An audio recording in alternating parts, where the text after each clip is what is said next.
কালকে কয়েকটা সমাবেশ হয়েছে সারা দেশে বিভিন্ন বিভাগ পর্যায়ে। এটা পত্রিকায় আজকে হেডলাইন দেখলাম, কোথাও বলছে বাংলাদেশ জামাত ইসলামী সরকার গঠন করবে, বিএনপি বিরোধী দলে যাবে। তো ভাই সব আপনারা কি নির্ধারণ করে দিয়েছেন বিএনপি বিরোধী দলে যাবে নাকি জনগণ করবে? কিন্তু আমার জবাবটা এখানে সেরকম না।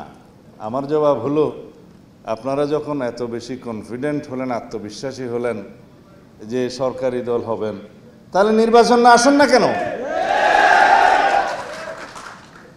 আজকে এই বাহানা, কালকে এই বাহানা, পরশু এই বাহানা দিয়ে নির্বাচনকে বাধাগ্রস্ত করতে চাচ্ছেন কেন? উদ্দেশ্য কি সেটা তো আমরা জানি, আরো একটু কিছুদিন পরে বলবো।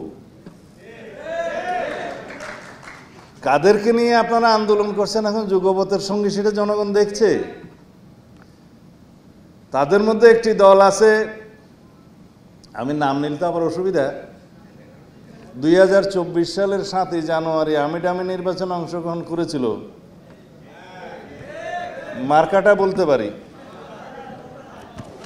না? না, আচ্ছা, আপাতত ওইটা থাকলো, কারণ 7টা দলের মধ্যে আপনারা নাম খুঁজে নেবেন। আপনার প্রিয় কাপড়ের যত্নে এলো এনজাইম সমৃদ্ধ Arik silver wash detergent powder, 500 গ্রাম মাত্র 70 টাকা। প্রিমার্ক।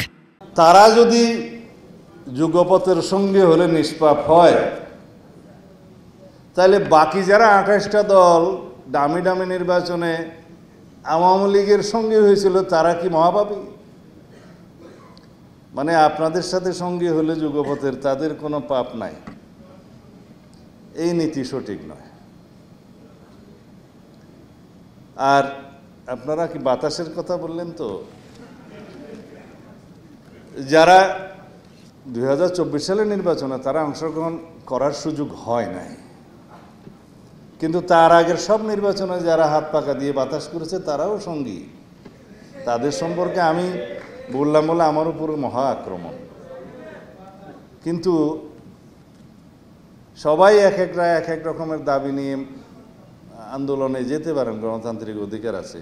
তা আমরা বলছিলাম যে বিষয়গুলো এখনো আলোচনার টেবিলে নিষ্পত্তি হওয়ার অপেক্ষায়, সেই জন্য অতিরিক্ত চাপ প্রয়োগ করার জন্য কি আপনারা রাস্তায় গেলেন? তো সেই চাপকে আবার বাতাসশূন্য করার জন্য আমাদেরকেও তো যেতে হবে রাস্তায় আন্দোলনে। সেটাকে আমরা এখন চাই, কারণ আমরা আলোচনার টেবিলে নিষ্পত্তি চাই।